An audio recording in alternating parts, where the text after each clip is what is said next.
So hello friends, today we are live now and we are learn about class 9th geography chapter number 2 Bharat का भौतिक स्वरूप का full notes करेंगे जो कि आपके एग्जाम के लिए इम्पोर्टेंट है। सो आप इसे नोट डाउन कर लेना क्योंकि ये अक्सर एग्जाम में 5 या 6 मार्क्स में इस चैप्टर से पूछा जाता है क्वेश्चन आंसर। सो चलिए स्टार्ट करते हैं अपने नोट्स। पहला टॉपिक है हमारा भारत का भौतिक वितरण, मतलब कि भारत को अनेक भागों में बांटा जाता है जिसके बारे में बात करने वाले हैं, जिसमें से पहला है हमारा हिमालय पर्वत श्रृंखला और दूसरा है द्वीप समूह और तीसरा है तटीय मैदान और फोर्थ है भारतीय मरुस्थल और फिफ्थ है प्रायद्वीपीय पठार और सिक्स्थ है उत्तरी मैदान जो कि भारत के भौगोलिक वितरण में आते हैं। इन सबको एक एक करके एक्सप्लेन करता हूं मैं। सबसे पहले बात करते हैं हिमालय पर्वत श्रृंखला। ये कितना ऊंची है, कितना लंबी है और ये कौन से स्थान पर आती है, इन सब के बारे में बात करेंगे। जिसमें से पहला पॉइंट है हमारा हिमालय एक नए मोड़ वाले पहाड़ हैं जो दुनिया के सबसे ऊंचे और सबसे उबड़ खाबड़ पहाड़ी अवरोध में से एक है। मतलब कि हिमालय पर्वत जो है एक नए मोड़ वाला पहाड़ है जो कि दुनिया के सबसे ऊंचा है और सबसे उबड़ खाबड़ पहाड़ी अवरोधों में से एक है। और दूसरा पॉइंट है हमारा हिमालय जो है 2400 किलोमीटर लंबा है। कश्मीर से अरुणाचल प्रदेश तक 400 किलोमीटर से 150 किलोमीटर चौड़ा है। मतलब कि जो हिमालय है वो 2400 किलोमीटर लंबा है और वो कश्मीर से अरुणाचल प्रदेश तक 400 किलोमीटर से 150 किलोमीटर चौड़ा है। सो ये था हमारे हिमालय पर्वत श्रृंखला जिसके बारे में हमने बात कर लिया। और अगला टॉपिक है हमारा जिसके बारे में बात करने वाले हैं हिमालय में अनुदैर्ध्य सीमा में 3 समांतर परिवर्तन लाए हैं। मतलब कि जो हिमालय के लंबी सीमाएं हैं उनमें 3 समांतर परिवर्तन आए हैं जिसके बारे में बात करने वाले हैं। उसमें से पहला है हमारा ग्रेट या इनर हिमालय को हिमाद्री भी कहा जा सकता है।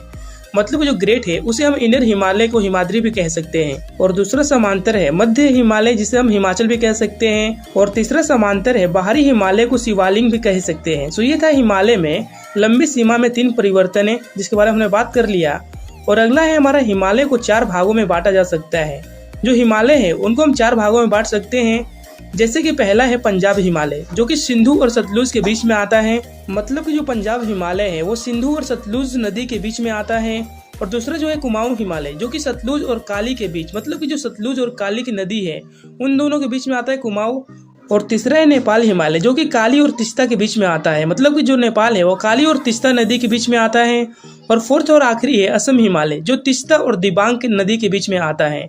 मतलब जो असम हिमालय है वो तीस्ता और दिबांग नदी के बीच में आता है। सो ये था हमारे 4 हिमालय जिसके बारे में हमने बात कर लिया। और बढ़ते अपने अगले टॉपिक की ओर जो कि है हमारा जिसके बारे में बात करने वाले हैं वो है हमारा द्वीप समूह। सो ये भी भारत के भौगोलिक वितरण का एक पार्ट है जिसके बारे में बात करने वाले हैं। सो चलिए स्टार्ट करते हैं। अरब सागर में लक्षद्वीप समूह केरल के करीब है। मतलब कि जो अरब सागर में लक्षद्वीप समूह है वो केरल करीब है।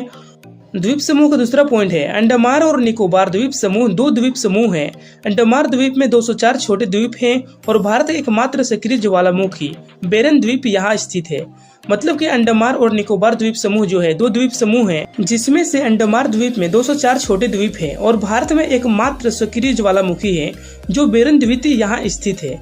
मतलब कि भारत में जो है सिर्फ एक ही सक्रिय ज्वालामुखी है जो कि बेरन द्वीप यहाँ स्थित है। सो हमने बात कर ली द्वीप समूह के बारे में। और बढ़ते अपने अगले टॉपिक की ओर जो कि हमारा तटीय मैदान। सो संकरित तटीय पट्टी प्रायद्वीप पठार के किनारे है। मतलब जो संकरित तट्टी है वो पट्टी प्रायद्वीप पे पठार के किनारे है। और पश्चिम में तटीय पट्टी को कोंकणी मतलब कि मुंबई से गोवा और कन्न मैदान और उत्तर से दक्षिणी भाग में मालाबार तट से विभाजित किया जाता है। मतलब जो तटीय मैदान है वो पश्चिम में तटीय पट्टी को कोंकण और कंकड़ मैदान और उत्तर से दक्षिणी भाग में जो मालाबार है मालाबार तट है उससे विभाजित किया जाता है। सो हमारा तटीय मैदान का टॉपिक यहीं पर खत्म होता है। और बढ़ते हैं अपने अगले टॉपिक की ओर जो कि हमारा भारतीय मरुस्थल जिसके बारे में बात करेंगे पॉइंट टू पॉइंट। सो चलिए स्टार्ट करते हैं। इसका पहला पॉइंट है हमारा अरावली पहाड़ियों के पश्चिमी किनारों की और बालू के टीले से ढका लहरदार रेतीला मैदान भारतीय मरुस्थल है। मतलब कि जो अरावली पहाड़ है उसके पश्चिमी किनारे की ओर जो बालू के टीले हैं उससे ढका हुआ लहरदार जो रेतीले मैदान है उन्हें हम भारतीय मरुस्थल कहते हैं। और इसी में सेकंड पॉइंट है हमारा वर्धमान आकार के डिब्बे जिन्हें बर्चन कहा जाता है भारतीय रेगिस्तान के बड़े हिस्से को कवर करता है। मतलब कि भारतीय मरुस्थल में वर्धमान आकार का एक डिब्बा होता है जिन्हें हम बर्चन कहते हैं जो कि भारतीय रेगिस्तान के बड़े हिस्से को कवर करता है। और लूनी एकमात्र बड़ी नदी है जो इस क्षेत्र में प्रवाहित होती है। मतलब कि लूनी एकमात्र ऐसी नदी है जो कि भारतीय मरुस्थल के क्षेत्र में प्रभावित होती है, मतलब कि उस क्षेत्र में बहती है। सो ये होता है हमारा भारतीय मरुस्थल कंप्लीट। और बढ़ते हैं अपने अगले टॉपिक की ओर जो कि है हमारा प्रायद्वीपीय पठार जिसके बारे में बात करेंगे पॉइंट टू पॉइंट। सो चलिए देखते हैं पहला पॉइंट क्या है इसका प्रायद्वीपीय पठार के। सो इसका पहला पॉइंट है हमारा प्रायद्वीपीय पठार गोंडवाना के टूटने और बहने से बनने वाली पठारी भूमि है। मतलब कि जो प्रायद्वीपीय पठार है वो गोंडवाना लैंड के टूटने से और बहने से बनने वाली पठार भूमि है। और पठार में दो व्याप्य खंड होता है, जिसमें से पहला होता है हमारा मध्य हाईलैंड और दूसरा है डेक्कन पठार।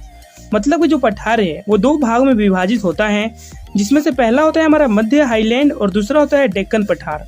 और तीसरा पॉइंट है हमारा प्रायद्वीपीय पठार का। प्रायद्वीपीय पठार के पूर्वी विस्तार को स्थानीय रूप से बुंदेलखंड और बघेलखंड के नाम से जाना जाता है। मतलब कि जो पूर्वी भाग में फैला हुआ प्रायद्वीपीय पठार है उनको हम बुंदेलखंड और बघेलखंड के नाम से जानते हैं। और इसी का हमारा अगला पॉइंट है दक्कन पठार के पश्चिमी और पूर्वी किनारे को क्रमशः पश्चिमी घाट और पूर्वी घाट द्वारा चिन्हित किया गया है।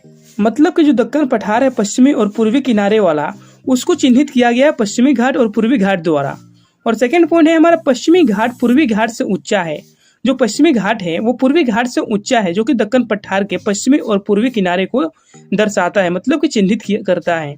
और इसी का अगला पॉइंट है हमारा मालाबार पठार राजस्थान, मध्य प्रदेश और गुजरात में फैला हुआ है और उत्तर की ओर ढलान है। मतलब कि जो मालाबार पठार है वो राजस्थान में है, मध्य प्रदेश और गुजरात में फैला हुआ है। और जो मालाबार पठार के उत्तरी भाग है वो ढलान में है। सो हमारा ये कंप्लीट होता है प्रायद्वीपीय पठार यहीं पर।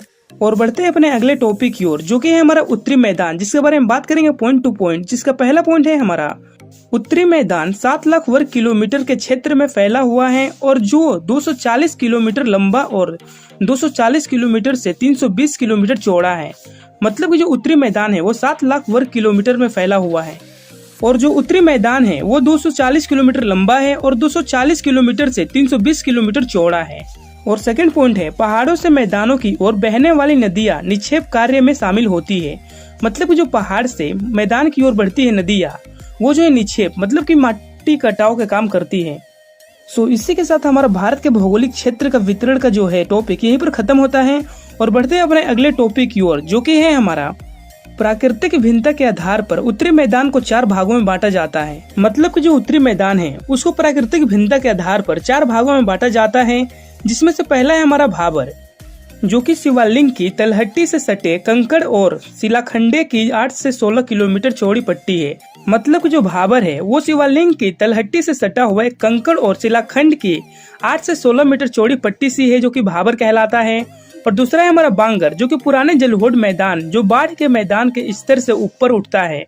मतलब जो बांबर है वो पुराने जलहोड़ मैदान है जो कि बाढ़ के मैदान के स्तर से ऊपर उठता है। मतलब कि जब बाढ़ आता है तो उसका पानी ज्यादा ऊपर उठता है। और तीसरा है हमारा खादर, जो कि मैदान में बहने वाली नदियों द्वारा जमा किए गए बाढ़ के मैदान के नए और छोटे जलोढ़ हैं। मतलब कि जो खादर है वो मैदान में बहने वाली नदी द्वारा जमा किए गए बाढ़ के मैदान वाले जो छोटे जलोढ़ हैं, जो कि खादर से बनते हैं, मतलब कि बाढ़ के दौरान बनते हैं, जिन्हें हम खादर कहते हैं। और चौथा भाग है तराई, जो कि भाबर क्षेत्र से सटा हुआ है, जो नए जलोढ़ से बना है और घने जंगलों वाला है। मतलब जो तराई है वो भाबर क्षेत्र से सटा हुआ है और जो तराई है वो नए जलोढ़ से बना हुआ है और वो घने जंगल वाला है, जिसे हम तराई कहते हैं। सो ये हो गया हमारा कंप्लीट प्राकृतिक भिन्नता के आधार पर उत्तरी मैदान को 4 भागों में बांटा जाता है, जिसको पॉइंट टू पॉइंट हमने बात कर लिया। सो हमारा चैप्टर यहीं पर कंप्लीट होता है। अगर आपको हमारा वीडियो अच्छा लगा हो, चैनल सब्सक्राइब कर लेना और वीडियो को लाइक कर लेना। And thank you so much for watching my video and bye bye.